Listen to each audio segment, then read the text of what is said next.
everyone, and welcome to the ultimate Foraminifera tier list. Now, I know what you're thinking. Forams are the coolest and most important things ever. How has Tierzoo not made a badly researched video on them already that makes out they're all video game characters like he has with every other group of organisms? Well, I am preempting his inevitable video when he runs out of taxa to cover, and I am going to make a Foram video first, before he can. If anyone doesn't know, Forams are a group of usually shelled amoebae that live in all marine and salty environments, are usually about the size of a grain of sand, and feed using stringy cytoplasm extensions called reticulopseudopodia.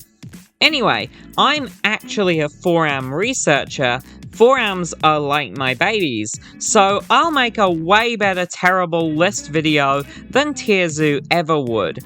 Now, obviously, there are tens of thousands of different Foram builds to choose from within the Foram character menu, so this is just going to be a random assortment of builds chosen completely at random. So if I don't talk about your favorite Foram build in this video, don't worry, because I have lots of Foram videos planned on my main channel, and I've not even included some of my favorites in here for that reason. First up, we have the Trochomonita build, and this is an easy S tier. This build has been around since the Carboniferous and has been dominating the upper parts of salt marshes the whole time without physically really changing. There are two main subsets to this build, the standard and reliable planar spiral morph called Trochomonita salsa, which comes with the added bonus of sharing its species name with a funky Latin dance, but if a more normal morph is too ordinary for you, you could dive into the Trochomonita irregularis sub-build. In that, you get all the funky weird shapiness of the Polysaccharina build without the unbelievably specific habitat requirements, and usually with complete dominion over your habitat and no real competition. You also get multi-year, sometimes multi-decade long lifespans, which is an incredible stat for a single-player character. Definite S tier, you cannot do much better than this. With the T Regularis build, you also get all of the weird funky shapiness of the Polysaccharina build without the unbelievably specific habitat requirements. Speaking of the Polysaccharina build, next up is this incredibly rare species that I found in a few salt marshes in Aotearoa, New Zealand. Everyone confuses it usually for the Trochomonita irregularis build, but if you notice that it doesn't have a planar spiral section, it'll suddenly hit you that you're not looking at Trochomonita irregularis at all. This build is also super bendy and flexible, and kinda looks like it could be a sex toy.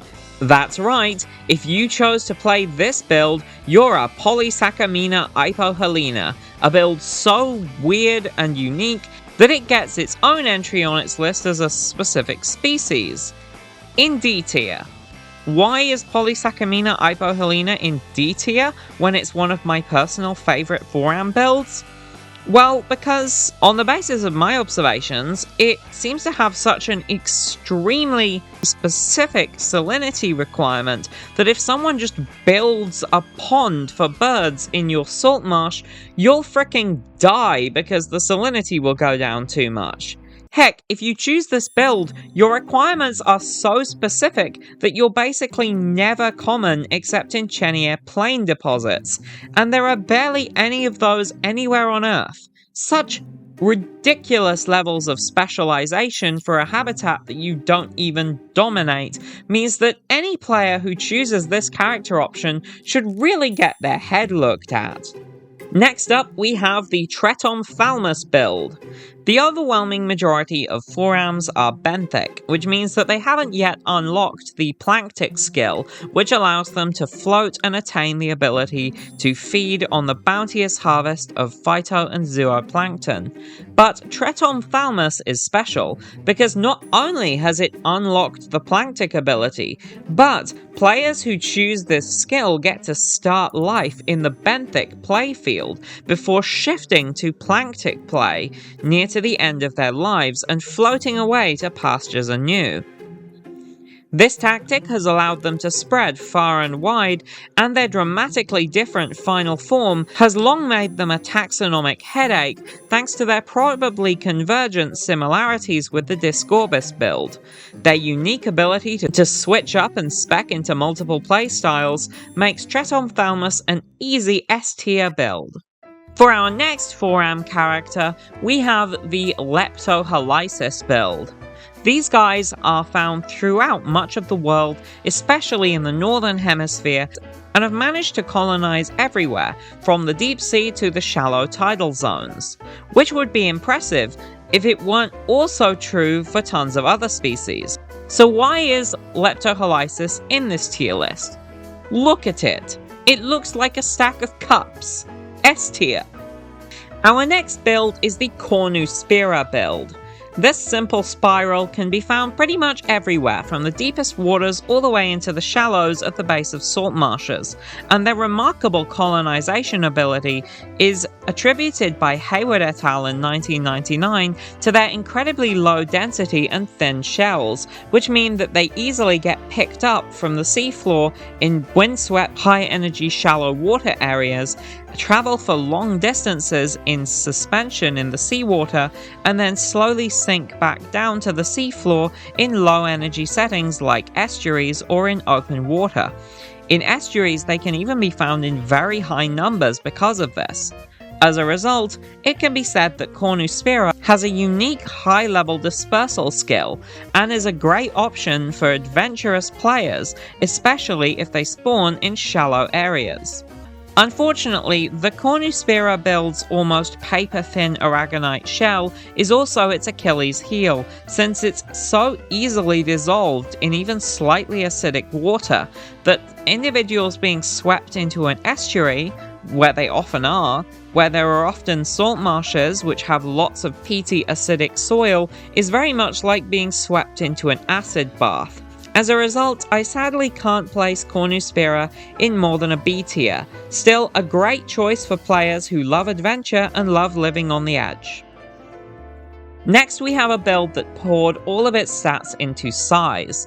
This is the Julianella build. The New Zealand species, Julianella zealandica, reaches extraordinary lengths of up to 3 centimeters, and the two African species, J. pearcii and J. foetida, are even bigger, with their fan-like shells made of agglutinated mud reaching maximum lengths of up to 13 centimeters, making them by far the biggest agglutinated build in the game.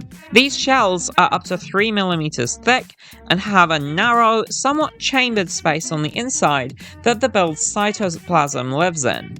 Depending on the species, Julianella lives at depths between 14 meters and 125 meters, and the J. foetida build is locally important as a former of hard substrate in places with muddy seafloors, making it an extremely valuable support player if you're playing in team mode with marine benthic animal and seaweed builds.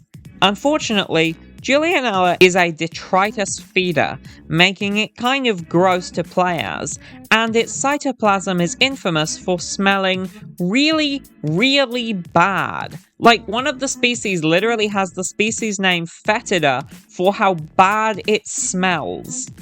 As a result, this build is not for people who don't want to be grossed out. I'm placing the extraordinary Julianella in E tier. Our next build is one of the most awesome of the planktic types, that is Hastigerina pelagica.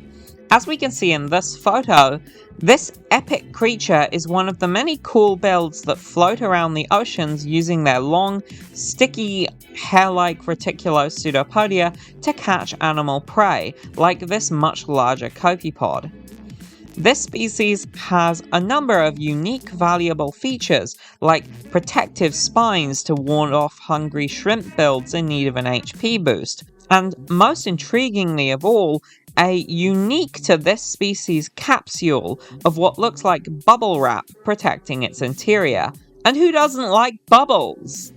Out of sheer badassery for its spikes and bubbles, the Hastigerina pelagica build goes in S tier. Next up, we have the Cibicididae build. This family of forams are both instantly recognizable and at times impossible to distinguish, and they're known to micropaleontologists and paleoceanographers, like me, worldwide, because they're the ones we most use to reconstruct past temperature and ocean circulation conditions.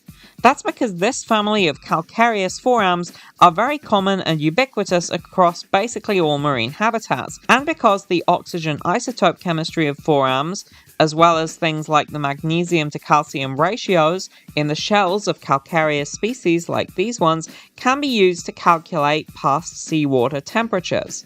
Cibicididae builds have a very long and extensive fossil record, so by running fish tank experiments on modern cibicids, we can use them to go back in time and calculate past seawater temperature, and we can use their carbon isotopes to tell us a bunch about how ocean circulation has changed over time, and whether or not there was a high plankton productivity. The Nuttolides build is used in this exact same way for the same reason, but that build has the additional advantage of aesthetics, i.e. it looks a lot like a rose. For their sheer importance to science, these two builds have an S tier, even if you would often be left scratching your head as to which cibicid species you're looking at. Next up, we have the Samosphera build. Samosphera is a genus that I've seen quite a lot of at some of the intertidal sites I've worked on, but Samosphera isn't a shallows exclusive genus, nor are many of its common species, which can be found basically anywhere that there is sandy sediment. Why? Well, because, at least as far as the outside goes, their shell is literally a sandy ball. Heck, their name, Samosphera, literally means sandy ball. And I don't know about you, but sandy balls are the funniest thing ever to say out loud. So, by virtue of being sandy balls, Samosphera instantly goes into A tier. A for, get this sand out of my balls! But these ordinary Samospheras are one thing. But there's one member of this genus which goes in S tier, nay, in its own super S tier. Why? Because this species, Samosphera parva, has overcome the big problem of living somewhere sandy. You see, sandy places tend to get washed around a lot by waves or currents and can be quite dangerous if you're a fairly fragile shelled organism that has made a house out of really big grains of sand loosely agglutinated. So Samosphera parva impales itself with a sponge spicule so that it can use that sponge spicule to wedge itself in a safe place. And if self-impaling forams are not the most metal thing ever, I don't know what is. Everyone, every player in the game should want to be an impaled sandy ball. That is the pinnacle of life. Nothing beats Samosphera parva. Or does it? You see, I have something that I would list as even higher than Samosphera parva in Mega Ultra S tier. That is the family Elphididae in the broader sense. In particular, those species belonging to the genera Elphidium, Hainazina, Cribroelphidium, Elphidiella, and Ostronunion, or however you pronounce that. Now, this is one of the most common groups of forams found worldwide in intertidal habitats. And one day, whilst I was taking scanning electron micrographs of some that I found on Rangitoto Island off Auckland in New Zealand about 4 or 5 years ago, I found something very peculiar. This is Elphidium anabarens, species which is actually not native to the shallow waters around the coast of New Zealand. And I picked up this shell with my paintbrush, and I accidentally broke it open. But once I did, I found that this shell was absolutely full of thousands of these much smaller shells. These shells belong to diatoms, which are another group of single-celled critters which, unlike forams, which are effectively predators, instead diatoms use green organelles called chloroplasts to derive energy from the sun through photosynthesis, in much the same way that plants do. But why would thousands of diatom shells be inside one Elphidium anabarens? Well, because unlike most forams, whose precise feeding ecology is a mystery, the members of the Elphididae have a pretty well understood diet. They feed exclusively on diatoms. Forams feed using long tentacle-like extensions of their cells' cytoplasm called reticulopseudopodia. Some species feed on small crustaceans larger than they are. Some feed on other forams, some collect detritus, but all collect food using these structures. The reticulopseudopodia might look like straight wires, but each time they come into contact with one another, they fuse, forming complex net-like patterns that are difficult for prey to escape from. Whilst the feeding on diatoms by elphidids like this Elphidium anabarens might explain why it's full of the diatom's shells, what the elphidids do with the bodies of the prey they ingest is straight out of 1999's The Mummy. You see, elphidids engage in what is known as kleptoplastidy. That means that they steal the organelles of their prey and incorporate them into their cells, using them for metabolic processes. In the case of the elphidids, they steal the chloroplasts that the diatoms use to photosynthesize, dissolving the rest of the cell's cytoplasm but keeping these particular organelles. This enables the elphidids to photosynthesize, making them much more energy efficient than most other forams. The various spines and other structures around the apertures of the chambers, or sutures between chambers, are used by elphidids to crack diatom shells open, helping them to get at the contents inside, according to recent research by Bruno Jesus and colleagues. Jesus et al. Found that different elphidids seem to have different strategies for stealing chloroplasts, with the species Hainazina germanica and Elphidium williamsoni keeping them in different parts of their chambers at different densities, apparently due to the two species being adapted towards different light levels. Their study also found that Elphidium williamsoni is much better at keeping its stolen chloroplasts alive than Hainazina germanica is, and suggested that the two might be at different stages of advancement in the evolutionary attainment of this kleptoplastic ability. But how exactly do these elphidids keep their stolen chloroplasts alive and functioning for long enough for it to be worth stealing them? After all, if you just stole other people's organs willy-nilly and plugged them into your body, there's a good chance that the blood and tissue types wouldn't match up with the tissue types in your body, and the effect would be that your organs would fail. It's expected that the same should in theory be true with forams, since the genes required that code for the cell processes that keep chloroplasts alive are encoded into the diatom genome, but not into the elphidid forams genome. However, these chloroplasts can live for months inside the bodies of the forams. Why? Well, in 2013, Foram researchers Loic Pillay and Jen Pawlowski investigated the genome of the elphidid species Elphidium margaritaceum to see whether or not they were stealing more than just the chloroplasts from diatoms, but also their genes, by engaging in horizontal gene transfer. It's been suggested that if they did this, elphidids might be able to effectively steal the ability to maintain chloroplasts from their prey. This would seem to be the only explanation for how they could keep the chloroplasts alive, since forams are extremely unlikely to be descended from ancestors that ever had chloroplasts. However, when Pillay and Pawlowski analyzed the genome, they found no evidence for diatom genes being present in Elphidium cells, so we actually have no idea what's going on here.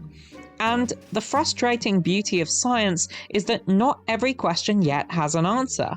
Maybe one day a passionate researcher, perhaps even me, or perhaps even you, will be able to unravel the mysterious goings-on inside these beautiful, unusual, enchanting, organ-stealing tentacle monsters. In any case, stealing the organs of their prey, and us not being able to work out how they make said organs work for them, makes elphidids probably among the most badass creatures on the planet.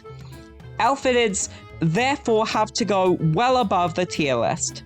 Next up, we have the Quincaloculina and similar looking miliarids build. I can't tell these things apart most of the time. F tier.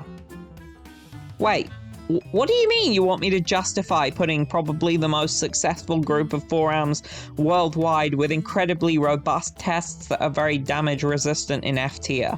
It's because I find them confusing. That's all I need. This is an April Fool's video. It doesn't need to be serious. Ugh. Fine. I guess because they're basically a fortress of porcelaneous calcite, they're a great build for players who prefer endurance tactics or something. I don't know how this dang game works. Next up, we have a foram that lives in forests. And I'm not talking about kelp forests. Edaphoallergromia australasica lives in the humus layer of soils in Australia's eucalypt forest. Yes, these are terrestrial forams. Heck, genetic work suggests that forams in soils are actually fairly common worldwide, but we know basically nothing about the vast majority of them, and there's a huge array of species that haven't been described yet. E. australasica belongs to a group called the allergromines, which have simple, organic, slightly mud-agglutinated, usually sac-like shells. I'm actually working on describing a new species in this group right now that I described in a mangrove forest somewhere, but I'm spoiling nothing, because that will be its own video after I've described the dang thing and got it published. In any case, due to being the only known forest foram, Edaphoallergromia australasica is a real pioneer for the phylum, taking the forams to places they've possibly maybe never been before. The E. australasica build gains HP by extending its reticulosodopodia from a short elephant-like trunk which extends from their shell's sole aperture, allowing it to munch on other single-celled organisms in the soil and maybe on tiny soil bugs. As discussed in this review paper by Holtzman et al., E. australasica isn't just a terrestrial specialist, and can survive being submerged in fresh water for its entire life perfectly well, and has been found in Australian ponds and lakes. And thanks to our love of tropical freshwater aquaria, as described by Siemensma et al. In 2021, these Aussie forest and pond dwellers have spread all over the world in fish tanks, with these photographed specimens here coming from a fish tank in Germany. Do you have a tropical freshwater fish tank with plants in it? Well, if so, there's a decent chance that you might have some Aussie foram friends in there with you, sharing your home. As a particularly versatile species that can live on land and in the water, in forests, in ponds, lakes, soils, and maybe in your house, E Australasica is a great build for players who want to survive pretty much anything and live pretty much anywhere that isn't salty. Another easy S tier. Anyway, let's get back to the big salty wet place and oh my god, what fresh hell is this thing? Okay, so Spiculosiphon instantly wins nightmarish appearance points with its long, organic, tube-like body covered in an array of stolen sponge spicules and reaching lengths of over 3.5 centimeters, in some cases up to 5 centimeters. This is another absolute giant in the world of forams. Spiculosiphon live in hydrothermal areas in the Mediterranean, on the sides of seamounts, and have also been reported from underwater caves. The genus has also been reported off the coast of Norway, which has a smaller species than S. oceanica, which is the Mediterranean one I'm talking about now. Their spiky heads, for lack of a better word, are where the pseudopodial networks extend from and where the main bulk of the cell is, with the long stalks being hollow and not containing any cell material. From their pseudopodial networks in their heads, they catch small zooplankton which are unfortunate enough to be wafted by currents into their path. Spiculosiphon oceanicus stalks can be up to 5 millimeters wide and are made from organic sediments and specially selected sponge spicules of just the right size and shape. For thriving where the water is hot and dangerous due to hydrothermal activity, the large species Spiculosiphon oceana has great heat-resistant stats, making it a great choice for players who enjoy relaxing in the sauna. But the smaller species, Spiculosiphon radiatum, is really where the nightmare circus begins. You see, Spiculosiphon radiatum wears the shells of dead smaller forams on its head like a crown, and it walks along the seafloor. This thing isn't attached. It can get off from where it's standing if there isn't enough food and walk. And you know what's even more disturbing? This walking tree of death sometimes has 2 or more heads. Like, this is Halloween nightmare fuel. I can't even begin to describe how unsettling I find Spiculosiphon radiatum. For pure terror value alone, Spiculosiphon radiatum gets an easy S rank on the foram tier list and is by far the best choice for players who want a great spooky Halloween one-shot game. So that was a very tiny fraction of what our actual tier list would look like, featuring a completely random assortment of forams. Of course, this is a complete lie. All forams are Giga S tier and better than anything else at all.